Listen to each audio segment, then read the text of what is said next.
Everyone, this is Ravi Jha. I am a criminal defence counsel in Allahabad high court और आप सबका स्वागत है आपके खुद के चैनल टारगेट फॉर आईक्यू पे। जैसा कि हम सभी जान रहे हैं कि यूपी पीसीएसए का नोटिफिकेशन आ चुका है और नोटिफिकेशन के साथ सिलेबस को लेके जो थोड़ी बहुत भ्रांतियां थी वो भी दूर हो गई। पहले हमें ये लग रहा था कि नहीं, सिर्फ और सिर्फ मेंस के सिलेबस के अंदर ही बदलाव हुए हैं, लेकिन जब नोटिफिकेशन आया तो हमें ये पता चला कि मेंस ही नहीं बल्कि जीएस प्री के पेपर में भी बदलाव हुए हैं और वहां पे भी हमें ये देखने को मिलता है कि जिन माइनर एक्ट का जिक्र आपको मेंस के पेपर में देखने को मिला, सेम एज इट इज उन्हीं माइनर एक्ट का जिक्र आपको प्री के पेपर में भी देखने को मिलेगा। और समय समय पे हमारे इस प्लेटफॉर्म पे इससे संबंधित वीडियोस को पब्लिश भी किया जाता है ताकि कुछ हद तक आपके बेसिक कॉन्सेप्ट को क्लियर किया जा सके। और आज की इसी परिचर्चा में जो एक्ट आपके सामने पेश किया जा रहा है, बेसिकली वो उन 9 माइनर एक्ट में से एक एक्ट है जो अपने आप में बहुत ही महत्वपूर्ण और यूनिक पोजीशन को होल्ड करता है। And the name of that act is the maintenance and welfare of the parents and senior citizen act 2007, यानी कि माता पिता और वरिष्ठ नागरिकों का भरण पोषण तथा कल्याण अधिनियम 2007। अगर हम सिर्फ और सिर्फ इस एक्ट के नाम को ही बाइफरकेट करते हैं या इंटरप्रेट करते हैं तो यहाँ पर चार कॉन्सेप्ट को आपको समझने की जरूरत है। पहला कॉन्सेप्ट कि इस एक्ट के अंदर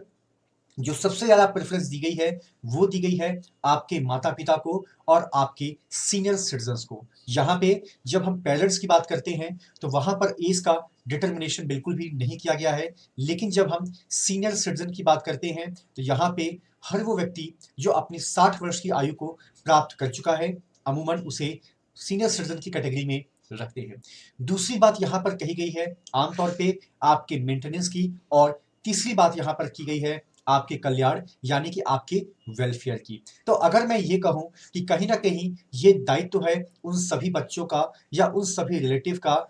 किस चीज को लेके, उन चीज को लेके कि जिसके अंतर्गत उन्हें अपने माता पिता या अपने वरिष्ठ नागरिकों का भरण पोषण करना है तथा उनके बेहतरी के लिए जो भी कल्याणकारी योजनाएं हैं उनका क्रियान्वयन करना है, तो ये कहना बिल्कुल भी गलत नहीं होगा। अगर हम इस एक्ट के बेसिक ऑब्जेक्ट की बात करें, आमतौर पे जिसको प्रियम्बल कहा जाता है, तो वैसे तो लेजिस्लेचर ने जब इस एक्ट का निर्माण किया तो उसकी पूरी कोशिश थी कि हर उस प्रावधान का जिक्र यहाँ पर किया जाए जिसके माध्यम से आमतौर पे हम ना सिर्फ अपने पेरेंट्स बल्कि जो हमारे बड़े बुजुर्ग हैं उनका भी हम कल्याण कर सके, उनका भी हम भरण पोषण कर सके। ये बात अलग है कि भारतीय संविधान में भी इसका जिक्र आपको देखने को मिलता है। ये बात अलग है कि सीआरपीसी के 125 में भी इसका जिक्र देखने को आपको मिलता है। लेकिन कई बार ऐसा होता है कि वो जो प्रक्रिया है या वो जो प्रोसेस है थोड़ा बहुत कॉम्प्लिकेटेड हो जाता है, थोड़ा बहुत टाइम एक्सटेंडेड हो जाता है, और उन्हीं सारी तकलीफों को दूर करने के उद्देश्य से विधायिका ने यह सोचा कि इस एक्ट का निर्माण किया जाए। और ये एक्ट सिर्फ और सिर्फ दो ही लोगों के प्रोटेक्शन और उनके बेटर इंप्रूवमेंट की बात करता है, जिनमें से एक होते हैं आपके माता पिता और दूसरा समाज का वो वर्ग है जिसके मार्गदर्शन की हमें आज के वक्त में सबसे ज्यादा जरूरत है। दैट इज कॉल्ड हमारे सीनियर सिटीजन यानी कि वरिष्ठ नागरिक। अब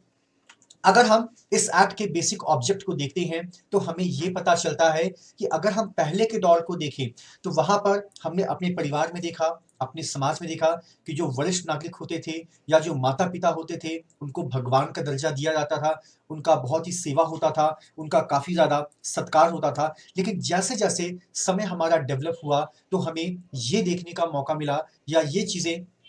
हमारे सामने रिफ्लेक्ट होनी शुरू हो गई कि कहीं ना कहीं हम उनको नेग्लेक्ट कर रहे हैं, कहीं ना कहीं हम उनको अवॉइड कर रहे हैं, कहीं ना कहीं उनके अंदर एक प्रकार का अकेलापन आ चुका है, और जिस अकेलेपन को ना तो उनके सगे संबंधियों के द्वारा दूर किया जा रहा है और ना ही उनके परिवार के बच्चों के द्वारा दूर किया जा रहा है। तो आमतौर पे जब इस एक्ट का निर्माण लेजिस्लेचर के द्वारा किया जा रहा था तो उन्होंने ये देखा कि अगर हम आज से 15-20 साल पहले के दौर को देखते हैं तो उस वक्त परिवार में एक ज्वाइंट फैमिली का कॉन्सेप्ट था, जहां पर माता पिता भी रहा करते थे, उनके भी माता पिता रहा करते थे, और कहीं ना कहीं परिवार में एक सामंजस्य की भावना पैदा होती थी। आमतौर पे ये माना जाता था कि जब एक व्यक्ति दादा बन जाता है तो वो अपने पोते या पोती के रूप में अपने बचपन को दोबारा से प्राप्त कर लेता है। जहाँ एक तरफ उनके माध्यम से परिवार के बच्चों को नैतिक मूल्यों का ज्ञान होता था, उनकी ज़िम्मेदारियों का एहसास होता था, वहीं दूसरी तरफ उन्हीं पोते-पोती, नाती-नातिन के माध्यम से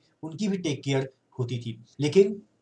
जैसे-जैसे जॉइंट फैमिली का कॉन्सेप्ट आपका खत्म होना शुरू हुआ, वो आपका यूनिट फैमिली में आ गया और हमने ये देखा कि अब हम 2 और हमारे 2 का कॉन्सेप्ट और ये चीज़ें कहीं न कहीं हमारे समाज से खत्म हो गई। तब लेजिस्लेचर को ये लगा कि जो हमारे समाज की आधारशिला है, जिन्होंने हमें जन्म दिया, जिन्होंने हमें पाल-पोस कर बड़ा किया, अगर हम उन्हें ही अवॉइड करेंगे, अगर हम उन्हें ही नेग्लेक्ट करेंगे, तो ये हमारे समाज के लिए एक अच्छा मैसेज नहीं होगा। और इन्हीं सारी चीज़ों को ध्यान में रखते हुए उन्होंने आमतौर पे इस एक्ट का निर्माण किया, जिसमें ये कहा गया कि अगर आप उस परिवार के सदस्य हैं या अगर आप उनके बच्चे हैं और अगर आपकी उम्र 18 साल की आयु से ऊपर हो चुकी है या already you have crossed the age of 18 years, तो हम आपसे ये उम्मीद करते हैं कि आप अपने माता-पिता या अपने बड़े बुजुर्गों का आप शारीरिक रूप से,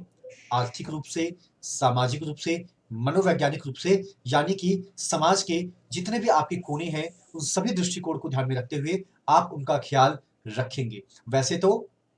जब कभी भी हम मेंटेनेंस की बात करते हैं, तो कहीं न कहीं यहाँ पर जो इंडिजेंट पर्सन होता है या जो कंप्लेनेंट होता है, ये रिस्पॉन्सिबिलिटी उसके ऊपर होती है कि first of all that person will have to show कि वो एक इंडिजेंट पर्सन है या अपनी शारीरिक, आर्थिक या मानसिक दिव्यांगता की वजह से वो अपना भरण-पोषण या अपना ख्याल नहीं रख पा रहा है। वहीं दूसरी तरफ उस व्यक्ति को ये भी सिद्ध करने की ज़रूरत होती है कि सामने वाले व्यक्ति के पास पर्याप्त ना सिर्फ साधन है, बल्कि संसाधन भी हैं और इतना सब कुछ होने के बावजूद भी वो आपकी टेक केयर अच्छे से नहीं कर पा रहा है। और जब ऐसी चीज़ें होती हैं, तो कहीं न कहीं मन में तकलीफ़ ज़रूर आती है। तो बेसिकली इस एक्ट का जो एक बेसिक उद्देश्य है, वो सिर्फ़ ये है कि वैसे तो ये भारतीय संस्कृति की परंपरा है कि हमें अपने माता-पिता या बड़े-बुजुर्गों का जो सम्मान है, वो करना चाहिए। लेकिन अगर हम इस परंपरा को भूल रहे हैं या अगर हमारे द्वारा उनका अपमान या उनकी उपेक्षा की जा रही है, तो लेजिस्लेचर इस बात को लेके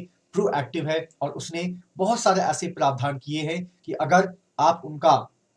इनमें से किसी भी दृष्टिकोण से ना तो मेंटेन करते हैं और ना ही उनका वेलफेयर करते हैं, तो कहीं न कहीं आप एक गलत काम कर रहे हैं और इवन दो उस गलत काम के लिए यहाँ पर भी सज़ा का प्रावधान आपको देखने को मिलता है। अब यहाँ पर अगला सवाल ये निकल कर आता है कि जब ऑलरेडी हमारे पास 1973 का सीआरपीसी का एक्ट है, जिसके अंदर ऑलरेडी मेंटेनेंस की बात की गई है, तो फिर लेजिस्लेचर ने सिर्फ़ और सिर्फ़ मेंटेनेंस और वेलफेयर के उद्देश्य से 2007 के अंदर इस एक्ट का निर्माण क्यों किया? तो अगर हम सीआरपीसी के 125 को देखते हैं, तो यूजुअली वो प्रॉपर कोर्ट की प्रोसीडिंग्स होती है। कई बार उसमें वक़्त बहुत ज़्यादा लग जाता है, लेकिन जब हम इस एक्ट को देखते हैं, तो यहाँ पे बेसिकली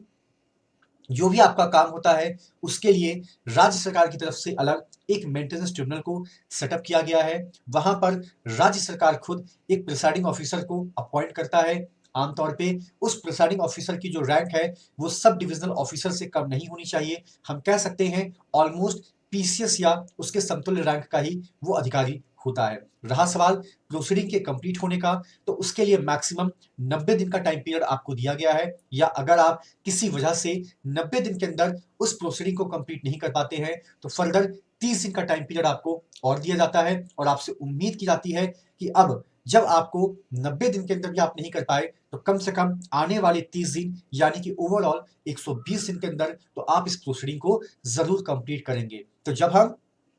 सीआरपीसी 125 और इस एक्ट का कंपैरिजन करते हैं, तो हमें यह पता चलता है कि इस एक्ट के अंदर जो प्रावधान दिए गए हैं, जो आपका प्रोसीजर दिया गया है, वो बहुत ही ज़्यादा सिंपल है, बहुत ही ज़्यादा उसमें आपका खर्चा नहीं है और सबसे खास बात ये है कि स्पीडी रेमेडी इसके अंदर आपको अवेल करने का मौका मिलता है। आमतौर पे जब हम इस बिल के उद्देश्य की बात करते हैं, तो ये बिल आमतौर पे हर उस व्यक्ति के ऊपर बाध्य होता है, जो उस परिवार का बच्चा है, जो उस परिवार के बच्चे का बच्चा है या उस परिवार का सगा और संबंधी है और आमतौर पे ये वो रिलेटिव होते हैं जिनके पास उस व्यक्ति की प्रॉपर्टी उनके मरने के बाद इनहेरिट होकर आ जाती है। और ये एक्ट सिर्फ और सिर्फ मेंटेनेंस की बात ही नहीं करता है, बल्कि ये एक्ट उनके फूड की, ये एक्ट उनके क्लॉथ की, ये एक्ट उनकी मेडिकल फैसिलिटीज़ की, ये एक्ट उनके वेलफेयर की और इवन की ये एक्ट जो है आमतौर पे उनके सिक्योरिटी की भी बात करता है। तो पर्टिकुलरली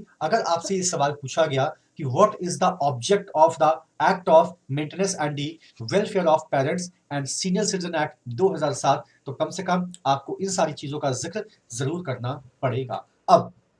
सवाल यहाँ पर यह आता है कि ये जितने भी क्लॉज यहाँ पर किए गए हैं, चाहे आप उनके वेलफेयर के उद्देश्य से कर रहे हो, चाहे आप उनके प्रोटेक्शन के उद्देश्य से कर रहे हो, चाहे आप उनकी मेडिकल पॉइंट ऑफ व्यू से कर रहे हो, ये सारी चीजें करना आपका दायित्व है। ये कह के या ये करके आप उनके ऊपर किसी भी प्रकार का कोई एहसान नहीं कर रहे हैं। लेकिन कई बार ऐसा होता है कि कुछ रिलेटिव या कुछ बच्चे जब इसमें भी फेल हो जाते हैं, तो फिर ये राज्य सरकार की जिम्मेदारी होती है कि वो कम से कम हर जिले के अंदर आवश्यकता अनुसार एक ओल्ड एज होम का निर्माण कराए, जिसके अंदर कम से कम 150 लोगों के रहने की व्यवस्था हो और अमूमन वहां पर उन लोगों को शरण दी जाती है जो वास्तविकता में इंडिजेंट है, यानी कि अपना भरण और पोषण करने में असमर्थ है, और उनकी पूरी की पूरी फंडिंग आपकी राज्य सरकार के द्वारा ही होती है। तो बेसिकली ये पूरा का पूरा जो प्रियम्बल होता है किसी भी एक्ट का, वो बेसिकली आपको बताना चाहता है कि अगर मैं पर्टिकुलरली इस एक्ट की बात करूं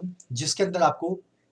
6 चैप्टर और 32 सेक्शन नजर आएंगे, तो इस प्रियम्बल के तहत ये बताया गया है कि जो हमारा ऑब्जेक्ट है उनके प्रोटेक्शन को लेके, उनके एम्पावरमेंट को लेके, क्योंकि वो आपके माता पिता हैं या वो वायुवृद्ध हैं, तो ये 6 के 6 चैप्टर या 32 के 32 सेक्शन के तहत हम सिर्फ और सिर्फ अपने इस ऑब्जेक्ट को ही अचीव करना चाहते हैं। तो ये तो आपका रहा पूरा का पूरा कॉन्सेप्ट आपके प्रियम्बल से संबंधित, और इसी के रिगार्डिंग टारगेट फॉर आईक्यू पे आपका एक बैच ऑलरेडी चल रहा है जिसकी शुरुआत 22 नवंबर सन 2022 से हो भी चुकी है। अगर आप इस बैच की बात करते हैं तो यहाँ पे ठीक सुबह 8 बजे आपकी लाइव क्लास कंडक्ट होती है, जो अगर किसी वजह से आप लाइव एक्सेस नहीं कर पाते हैं या सुबह के वक्त आपके पास और भी काम है, तो आप उसका रिकॉर्डेड वर्जन भी देख सकते हैं नंबर ऑफ टाइम्स जब तक कि आपका एग्जाम नहीं हो जाता। अपार्ट फ्रॉम दैट इसके अंदर आपको प्रॉपर नोट्स दोनों ही लैंग्वेज में with the passage of time दिए जाते हैं। जो भी सीरीज होगी